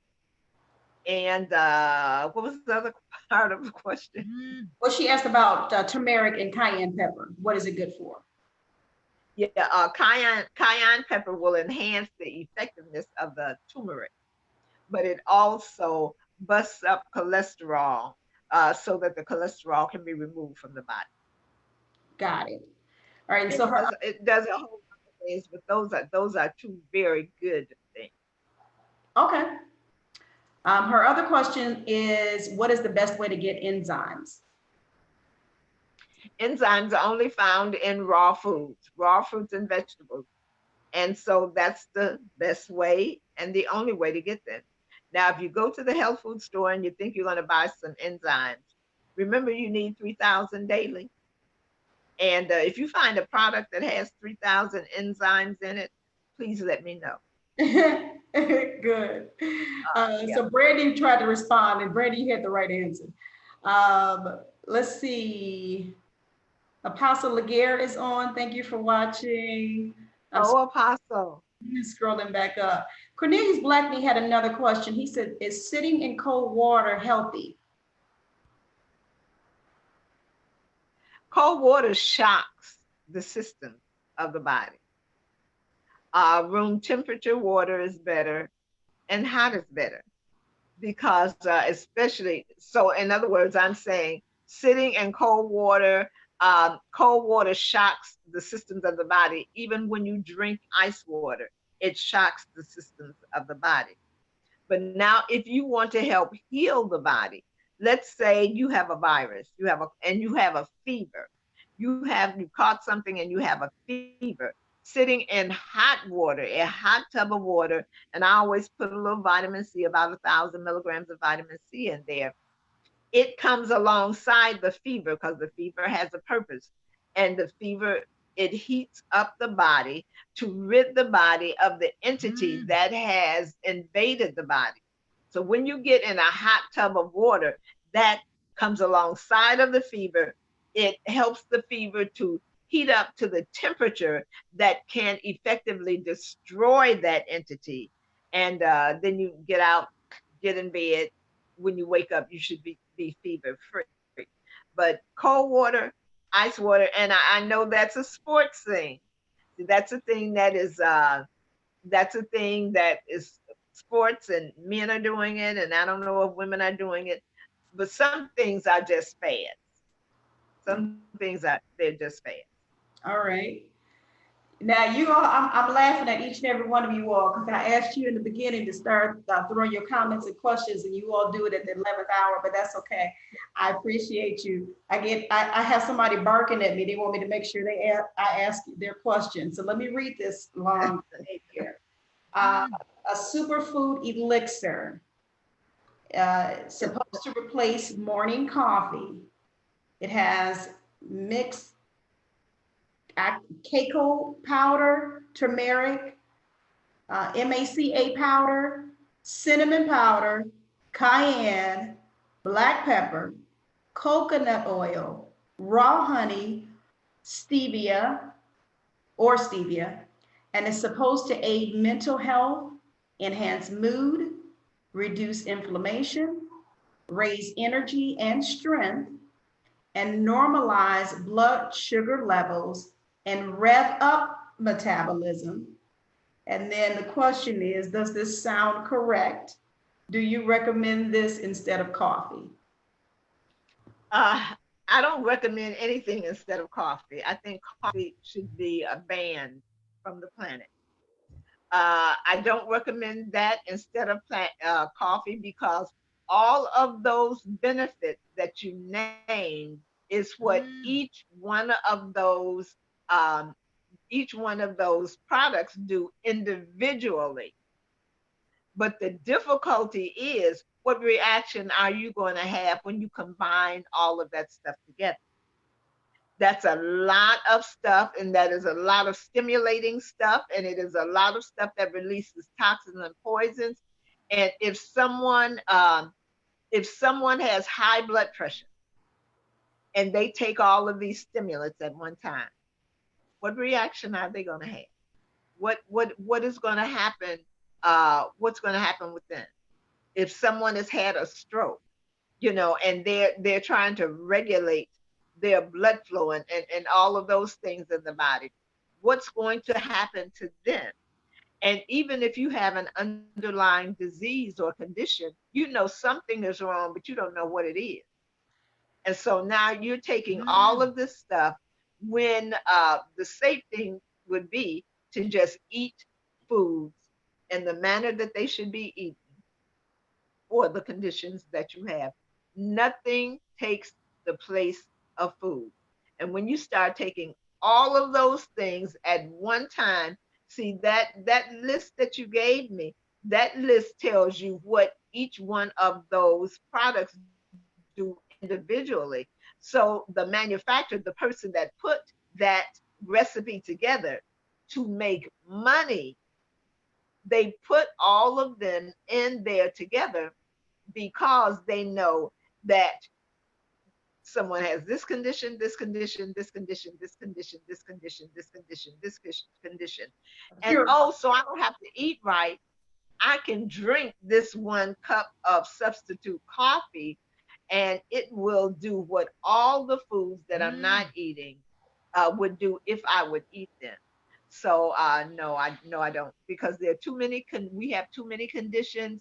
We have too many problems, and that's too many. That's too many things that releases too many toxins in the body. Okay. They are throwing these questions in here. You guys gonna, let me see. I guess this is my show. I can do whatever I want to do. If I want to go over a little bit. Let me ask this. Okay, Erica, I see you on. Thanks for watching. There was a question back up here, and I'm trying to scroll. I see you, Carmen. Thank you for watching. Hopefully that answered your question, Brandy, about the trying to get a replacement for the coffee. Oh. Tell her green tea. If she wants green tea, and she shouldn't still be drinking coffee, green tea is her replacement. And I know she's going to say, I'm not drinking coffee, I'm just talking green tea. All right. Dr. Hill, she has, Brandy also put up the information where you can get the resale products. The resale page, you can click on that if you want to order resale, as she discussed earlier. Question here on the floor, see if we can answer this. And what are fruit and veggies that contain vitamin K that can be eaten raw or almost raw? She says her INR level this morning was 6.6, way too thin. I need to thicken my blood by Friday morning, which is when my next test is. Her range is between 2.5 and 3.5. Eat 2 rainbow salads. Your base is going to be your dark leafy greens, which will be your spring mix. You can throw in there some kale, some spinach. Dark leafy greens have vitamin K. They have vitamin K. So eat a rainbow salad twice a day, if not 3 times a day. Make you a smoothie. Do not make a smoothie with all greens. That would throw your thyroid out of balance. So make you a balanced smoothie that has greens in it. Eat you 2 to 3 rainbow salads, with your base being not in one of those little cereal bowls, but in a real bowl. Several of those a day, because that's almost all vitamin K. And hopefully, because see, the question would be, why is your vitamin K low? Is there something that is inhibiting it? And are you on a medication that will cause the body to eat that vitamin K? So several things going there. But if you need vitamin K, that rainbow salad would be the best way to do it. Oh, spirulina. Spirulina. It's a green algae, and it is almost 100% protein, and it is just chocked with vitamin K. So I would get the kosher or organic spirulina. That is, are you in Chicago? If you are, go to Southtown, tell them I sent you, they'll know what to give you. She's out of state. Okay. Go to a real health food store. GNC is not a health food store. Sports store is not a health food store. So I wish I knew where you were so I could recommend it somewhere. But get you a spirulina that is kosher or organic, that is non-GMO. And I think California would be the California brand would probably be Okay. good for you. All right, Demetria, hopefully that answers your question. One last question, and I'm going to play this spoken word. We're going to have to get out of here. Bad protein powder ingredients. They're asking, are these bad protein powder ingredients? Casein, CASEIN, thickeners, milk solids, sweeteners, oils, fats, and soy. Are those bad? Yeah. Yeah, Okay. it's dairy, it's sugars, and it's dairy causes, and they're working on now to cause dairy manufacturers to put a black box warning on their dairy products. And so dairy products cause breast cancer, and they cause prostate cancer. Casein is um, a dairy product. It's a cow's, I believe it's from the cow protein. It's a cow protein. So yeah, no, that's not a good product. Hopefully that answers your question, Gwen. I thank each of you. Thank you so much. You had me laughing when you talked about coffee was what you say should be banished from the planet. Coffee is of the devil. Coffee is a demon. The coffee's of the devil. Okay, I know y'all didn't want to hear that, but this is good stuff. Hopefully your questions and comments were answered on today as much as I could get to. Hopefully I didn't scoot over anything that needed to be said. Gwen was saying she was just reminding you that those things were bad, not asked. She wasn't asking, so she understood. Okay, great. Thank you. Thank you so much. Question. It was my fault. I thought it was a question. All right, so let me play the spoken word. Elder Kevin McGee penned another spoken word for Mind, Body, and Soul on today. He has a show entitled Connections, 12 noon Central Standard Time every Saturday. You guys, please make sure you support him. Wonderful man of God. Let's take a listen. Dr. Hill, if you can hear this, please give me a thumbs up. I'm going to play, set it up, and play it now.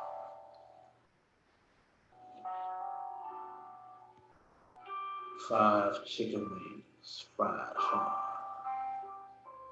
dripping down with mild sauce, chili cheese fries, with extra cheese, gooey and flowing,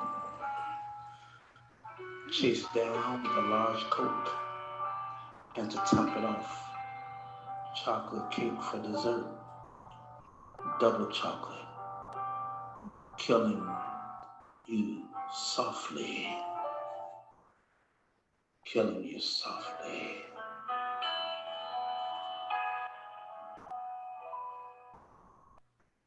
You say you didn't feel like exercising today in order to chase the extra pounds away. No evacuation plans for toxins to exit your body, killing you softly.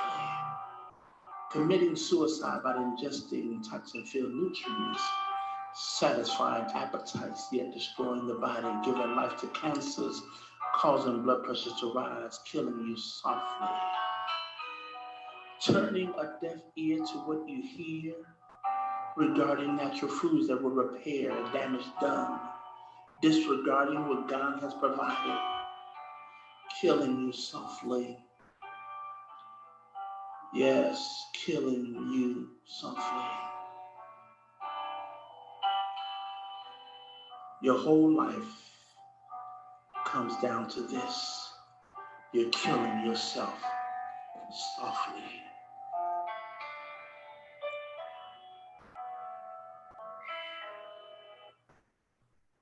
That was deep. Oh my goodness, my goodness. Listen. Dr. Hill is coming back in. She's coming back in. I think it shocked her so much it took her out.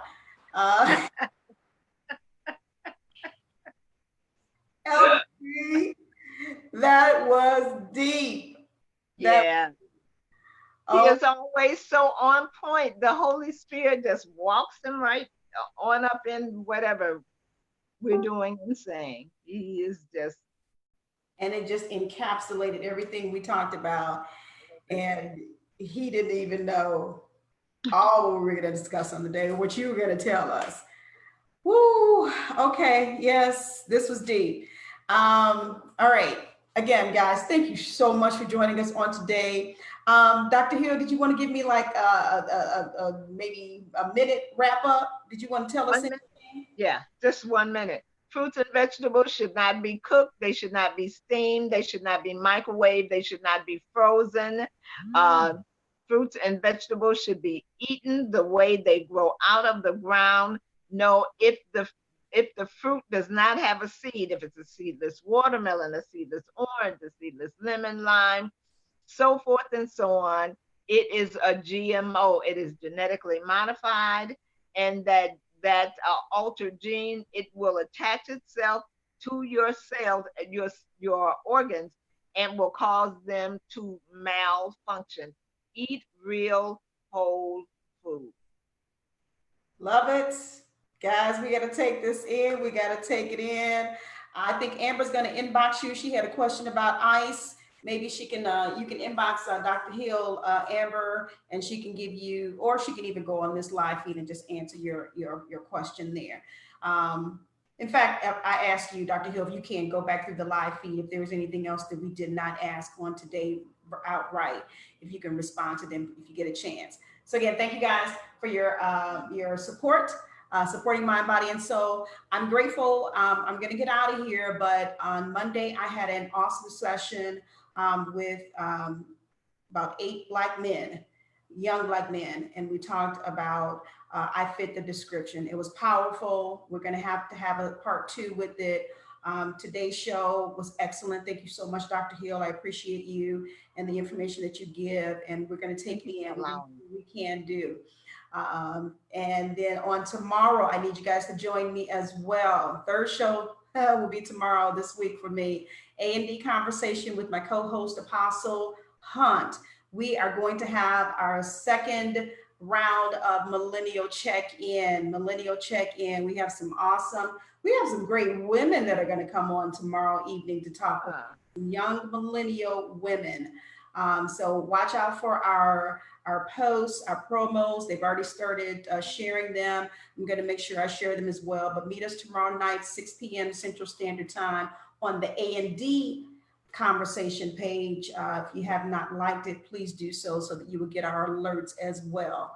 I'm going to get out of here. Check out my website, GetCaughtInANetradio.com, GetCaughtInAnetradio.com. Please make sure you visit there. I'm starting to sponsor some of my guests. Dr. Hill, I'm going to have a page for her on my website. And then also Tilted Room Productions. We are proud sponsors of this wonderful project that is coming up in November. Joe and Brandy McCord. It's going to be an awesome, awesome time. So check out my website. You can get a link to go over to their information, to their website, and check out their project that they have coming up. So don't lapse, don't delay. If you see me on Facebook Live, that's not all there is to Annette and Mind, Body, and Soul. Go to my website to get caught in Annette. We're going to get out of here. I'm going to play my end jingle here, and we will see you. We'll see you tomorrow night. How about that? And we'll let you know what we have coming up next.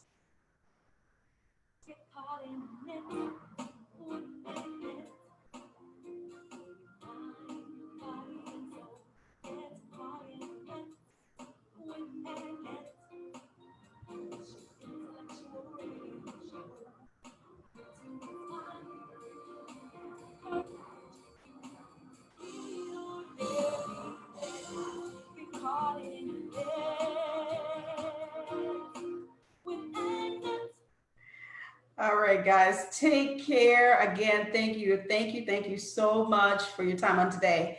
And we are out. See you, Dr. Hill. See you. Thank you for having me. Peace out. Peace out.